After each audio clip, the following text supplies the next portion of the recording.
గట్కేసర్లోని doctor Babasaheb Ambedkar విగ్రహానికి Prabuddha Bharat international ఆధ్వర్యంలో నిర్వహించే నిత్య పూలమాల కార్యక్రమం ఈ వారం 240వ వారంలో అడుగుపెట్టింది. నిరంతరాయంగా ఈ కార్యక్రమం కొనసాగుతుండడం విశేషం. ఈ వారం ముఖ్య అతిథిగా గట్కేసర్ మండలం బీఆర్ఎస్ ప్రధాన కార్యదర్శి పన్నాల కొండలరెడ్డి విచ్చేశారు. ఆయన అంబేద్కర్ విగ్రహానికి ఘనంగా పూలమాలలు వేసి నివాళులర్పించారు. ఈ సందర్భంగా పన్నాల కొండలరెడ్డి ప్రసంగిస్తూ అంబేద్కర్ ఆలోచన విధానాన్ని, ఆయన సిద్ధాంతాలను ప్రజల్లోకి తీసుకువెళ్లడానికి నిరంతరం కృషి చేస్తున్న ప్రబుద్ధ భారత్ ఇంటర్నేషనల్ మరియు దాని వ్యవస్థాపకులు ఎం అరుణ్ కుమార్ని ప్రత్యేకంగా అభినందించారు. అంబేద్కర్ రాసిన రాజ్యాంగం యొక్క గొప్పతనాన్ని ప్రజలకు వివరించాలి. రాజ్యాంగంలోని ప్రతి ఆర్టికల్ను సామాన్య ప్రజలకు అర్థమయ్యేలా వివరించగలిగితేనే మనం ఆయనకి ఇచ్చే నిజమైన నివాళి అవుతుందని ఆయన పిలుపునిచ్చారు. ఈ కార్యక్రమంలో మాజీ సర్పంచ్ బుడిగే శ్రీనివాస్ గౌడ్, పెద్దోళ్ల రవి, దయాకర్ రెడ్డి, నాగరాజ్చారి, సిహెచ్ ఆనంద్, మేకల దాసు మరియు మీసాల రాజేష్ సహా పలువురు ముఖ్య నాయకులు, అంబేద్కర్ యువజన సంఘం సభ్యులు మరియు విద్యార్థులు పెద్ద సంఖ్యలో పాల్గొన్నారు.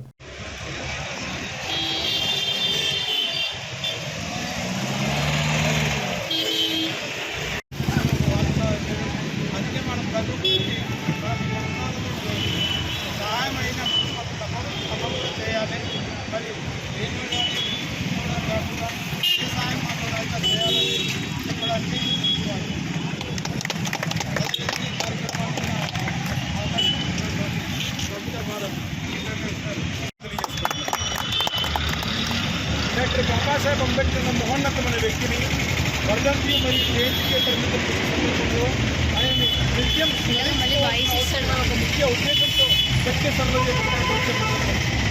అలాగే ఈ కార్యక్రమంలో ప్రతి ఆదివారం ఒక ముఖ్య అతిథి మరియు ఒక అంశం మరియు సూక్తి కూడా తెలియజేయడం జరుగుతుంది. ముందుగా ఈరోజు మన కార్యక్రమంలో భాగంగా అంజేశ్వరి గారు ఈ వారంలో చనిపోవడం ద్వారా అంజేశ్వరి గారి జీవిత చరిత్రను మీతోటి మీరు మాకు కల్పించబట్టి మీ నాటి మేధావులతోటి ఇంకా నేర్చుకొని ఇంకా అంబేద్కర్లను మహోన్నతమైనటువంటి అంబేద్కర్లను తయారు చేయాలని చెప్పేసి కోరుకుంటూ ఇప్పుడు మనకి చాలా సాయంత్రం మీరు సులభంగానే వచ్చినందుకు ఎన్నో వ్యయ ప్రయాసాలు కోరుకుంటున్నందుకు చాలా థ్యాంక్స్. ఇప్పుడు ఓవరాల్ థ్యాంక్స్ అరుణ్ కుమార్ గారిని చెప్పవలసింది అనుకుంటాం. ₹2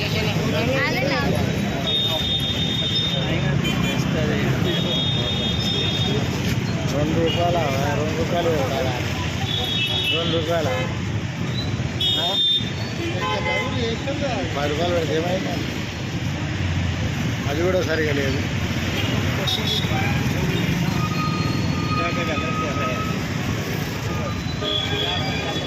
జోహార్ ప్రజాకవి అందశ్రీ గారికి, జోహార్ ప్రజాకవి అందశ్రీ గారికి. ఈరోజు మన